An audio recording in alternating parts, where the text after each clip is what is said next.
Bonjour Mathieu Létuvé, Bonjour. vous présentez ML King 306 au 11 pour le Festival Off. Un texte qui est un peu la vie de Martin Luther King, c'est surtout ses combats, le combat social et le combat lié à la ségrégation.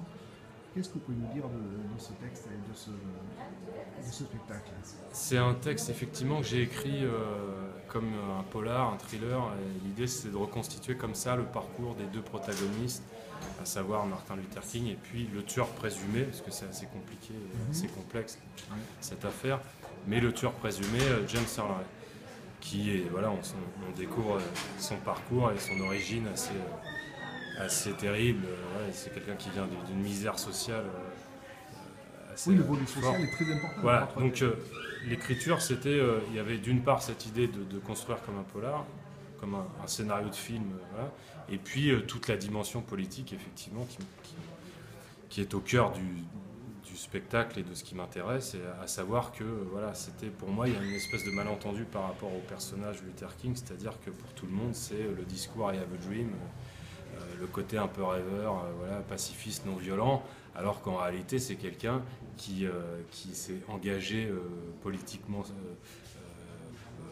de manière assez subversive, et il l'a payé de sa vie, et qu'au début il s'est retrouvé chef de file du combat de la lutte pour les droits des Nord-Américains, mais d'entrée de jeu, lui, il avait comment dire, un ancrage politique très à gauche et très social, et voilà ce qu'il a défendu toute Et sa même vie. dans son discours, quand même, il y a un discours social très important. Il dit que c'est par là qu'on va arriver à faire bouger les choses aussi. Oui, voilà. Par le portefeuille. C'est pour ça que j'ai ouvert avec la citation la liberté se gagne par la révolution, par la révolte. Enfin, voilà, c'était quelqu'un, même dans ses premières lettres à sa femme, à Coretta Scott King, on voit dès le début, dès sa jeunesse, il est très marqué. Voilà, et même pour le tueur James Earl Ray, sans le dédouaner du tout, vous appuyez sur le fait que lui aussi vient d'un milieu. Voilà, parce que c'est l'ironie de cette histoire. C'est-à-dire que Luther King se battait au-delà de toutes les couleurs. C'est le discours de la fin dans le spectacle. C'est pour toute la misère du monde, au-delà des frontières, au-delà des couleurs.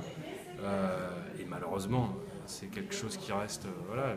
L'idée, ça se termine forcément sur le coup de feu, voilà, mais c'est quelque part, c'est que les choses sont restées figées, quoi. C'est qu'on n'a pas avancé. Vous avez créé un spectacle indicible, de la danse, de la vidéo. Pourquoi ce choix? Alors, parce que moi, on a trouvé cette écriture un peu collective depuis le Raging Bull qu'on avait créé en 2015. Qui a été joué au Lucioles. Qui a été joué au Théâtre des Lucioles et qui a très bien tourné depuis, qu'on a joué il n'y a pas longtemps encore. Et avec cette équipe, on a créé ensemble cette écriture très cinématographique qui mélange comme ça le récit, le théâtre-récit documentaire, et puis ça passe également par le corps, par la danse hip-hop, puisque effectivement la danse hip-hop, c'est une danse qui vient de la rue. Oui. Voilà, donc il y a toute cette dimension-là. C'est important de revenir à la rue. Voilà, c'est ça. Et puis toute la dimension vidéo, la musique, c'est une bande-son qui a été créée entièrement par Olivier Antonsic pour ce spectacle.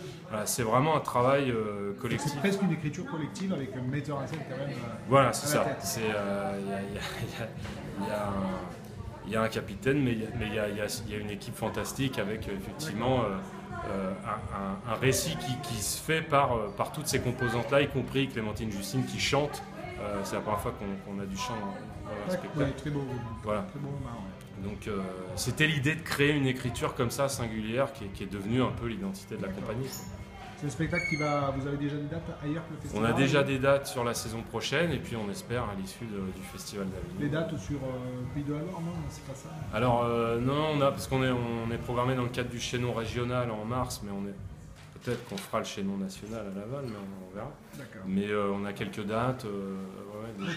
Voilà. Mais en tout cas, c'est un spectacle à découvrir. Et puis, bon festival. Merci beaucoup.